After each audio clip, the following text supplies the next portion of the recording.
Bienvenue mesdames, messieurs sur Cam News 24 IDFM en direct de Garoua ce matin. C'est bien évidemment l'instant consacré à la revue de presse de ce matin. Et pour la présentation, nous accueillons Ghislaine Kougan. Bonjour. Démarrons avec le hebdomadaire Dikalo à la une, télécommunications. Le Tchad négocie ses impayés à Yaoundé. Une forte délégation tchadienne conduite par le docteur Michel Bouka, ministre de l'économie numérique, séjourne dans la capitale politique camerounaise, page 10 du hebdomadaire Dikalo. Toujours avec Dikalo, face aux nombreuses critiques, Elecam clarifie la convention signée avec le système des Nations Unies à la page 2 de ce numéro. Barrage de Sondoulou et Néopen a trouvé 54 milliards de francs CFA pour la réhabilitation du vieil ouvrage, page 5 du hebdomadaire Dikalo. Affaire Matisse, on en reparle. Le présumé assassin chez le procureur de la République, page 6 et 7 du hebdomadaire Dikalo pour plus de détails sur cette situation alarmante. Challenge Hebdo à la une, port autonome de Douala, 200 milliards de francs CFA collectés par les douanes. L'État récolte les fruits d'un lourd investissement au service de la compétitivité de l'économie nationale, page 7 pour plus de détails.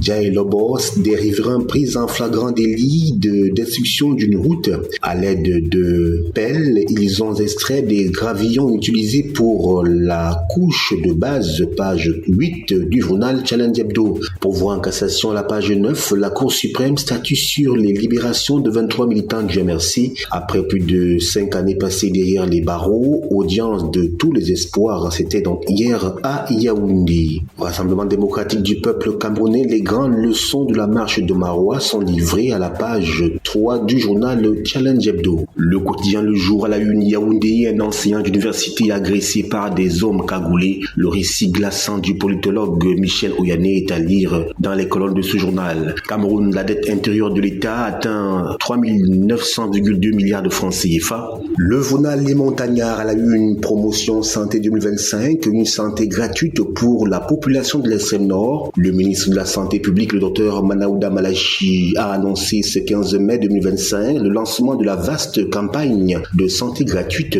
promotion santé 2025 dans la région de l'extrême nord du 21 au 27 juin 2025. La campagne touchera les localités de Bogo, Kailé, Mora et Mokolo, nous dit le journal Les Montagnards. Toujours avec Les Montagnards, Adamawa, sécurité garantie pour la présidentielle de 2025. En visite dans la région de l'Adamawa, le ministre Atanganjipo a présidé une réunion de sécurité à Gaoudéré. Il a insisté sur la vigilance accrue face à la montée de la criminalité et aux enjeux sécuritaires des élections à venir. Page 2 du journal Les Montagnards. Restons-y, extrême nord, la canicule attise les flammes, 700 familles déplacées, ravagées par les incendies. La région de l'extrême nord du Cameroun est en proie à une canicule intense depuis le mois de mars, transformant la vie des populations locales en un véritable cauchemar. Les montagnards nous disent tout à la page 3. Toujours avec les montagnards, cabale grossière ouverte contre le sous-préfet de Douala 2e. Un certain groupe de journaux en mal de notoriété cherche désespérément à frapper les esprits et retenir l'attention, surtout en cette période préélectorale. C'est ainsi que sans foi ni loi, ils ont choisi pour cible le très respecté et respectable sous-préfet de l'arrondissement de Douala 2e, Stéphane Kedjana,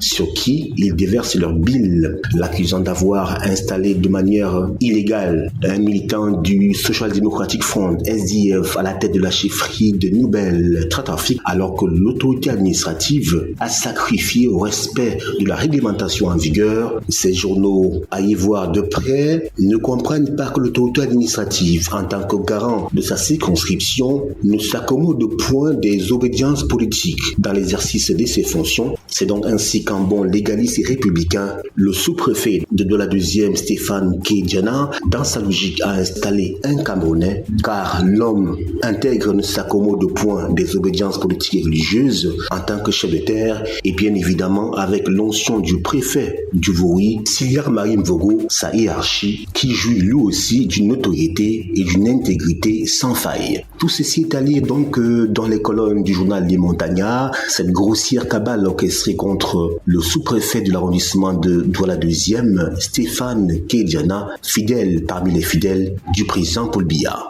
Éco-News à la une, l'or souterrain du Cameroun, les secrets de Colomine nous sont livrés. La voix des jeunes, meurtre du petit Mati, justice, que cache le silence du gouvernement? Esquisse de réponse dans les colonnes de ce journal. Mutation à la une, affirmatif également, et maintenant, point d'interrogation, 6 jours après l'assassinat odieux de l'enfant de 6 ans, la colère et l'émotion ne sont pas retombées. Interrogation autour des suites possibles du dossier aux pages 6 et 7 du quotidien Mutation. Maillot de Sénégal, à page 9, l'UNDP se déchire. Le pourquoi, le comment est à lire dans les colonnes de Mutation. En page 11, au canon de Yaoundé, sport football, le retour des vieux démons nous est compté par Mutation. L'œil du Sahel, terrorisme à la une, un chef séparatiste ambazonien interpellé à Photocall, page 3. Adamawa, les mototaxis vecteurs d'insécurité selon le MINAT, page 5. Marois, 30 enfants déplacés formés à la peinture, page 8. Septentrion, le projet Suite clôture sa phase 2 à la page 6 du journal L'œil du Sahel.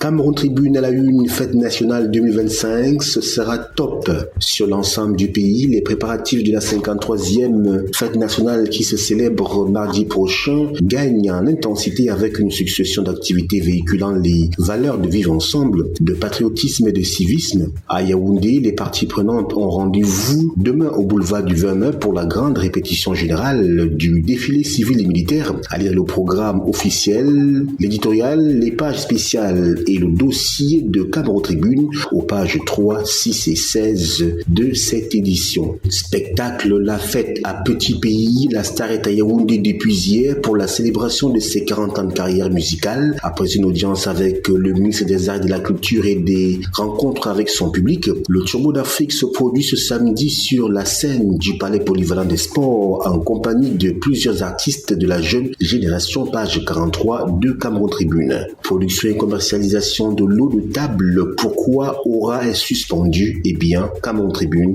nous dit tout. La voix des entreprises, la une, dynamique entrepreneuriale, le Cameroun dénombre 21 132 nouvelles PME sur un total de 443 524 recensés en 2024, nous dit la voix des entreprises. Le hebdomadaire Le Soir, la une, données statistiques 2024 sur les PME, un tableau de bord qui excelle, nous dit-on. Alpha Eco change de devise, halte aux opérateurs clandestins, nous dit-on. Dans un communiqué rendu public, le ministre des Finances, Paul Botazeux, met en garde hors-la-loi d'un autre genre. Page 7 pour plus de précision. Le journal indépendant Route EDA Kribi, Mafia, ciel ouvert, nous dit-on. 20 mai 2025, effervescence patriotique, armée et Nations Unies pour un Cameroun tourné vers la paix et la prospérité. Page 3 et 7 du journal L'Indépendant. Le quotidien de l'économie Cameroun-Tchad, les impayés de Sotel vis-à-vis de Camtel brouillent le réseau Internet. Le sujet fait partie des points à l'ordre du jour de la visite de travail qu'effectue Michel Boucar, ministre tchadien des télécommunications, de l'économie numérique et de la digitalisation de l'administration depuis le 13 mai dernier à Yaoundé.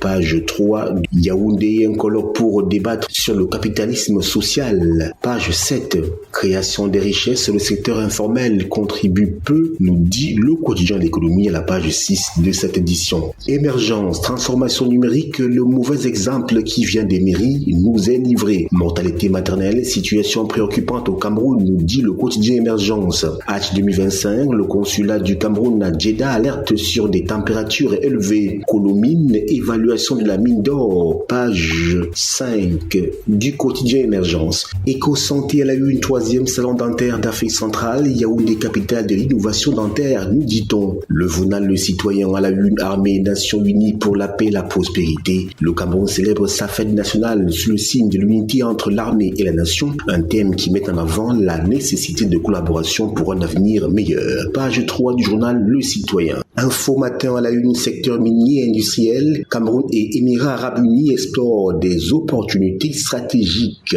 Toujours avec Info matin, de la nullité du mandat impératif ou de l'inaliénabilité du mandat représentatif, l'inopérant conflit de normes entre la Constitution et la loi électorale, l'éclairage de Valère Bessalé est à lire aux pages 2 et 3 du quotidien Info matin. Le drapeau, musique principale des armées, une fierté nationale, nous dit-on. conjoncture économique, Africa Antio Forum 2025, le secteur privé, une option pour le développement durable, nous fait-on savoir. Le journal La Météo à la une, Grégoire Ouna, je cite, les Camerounais ne descendront pas dans la rue parce qu'on a rejeté légalement une candidature, fin de citation. Dans un tweet ce 15 mai, le secrétaire général adjoint du comité central du RDPC rappelle que le président du MRC, Maurice Kamto, sait ce qu'il doit faire pour que sa candidature à la présidentielle de 2025 soit validée. Page 4 du journal La Météo. C'est ici que s'achève ce tour d'horizon de la presse écrite. C'est à vous.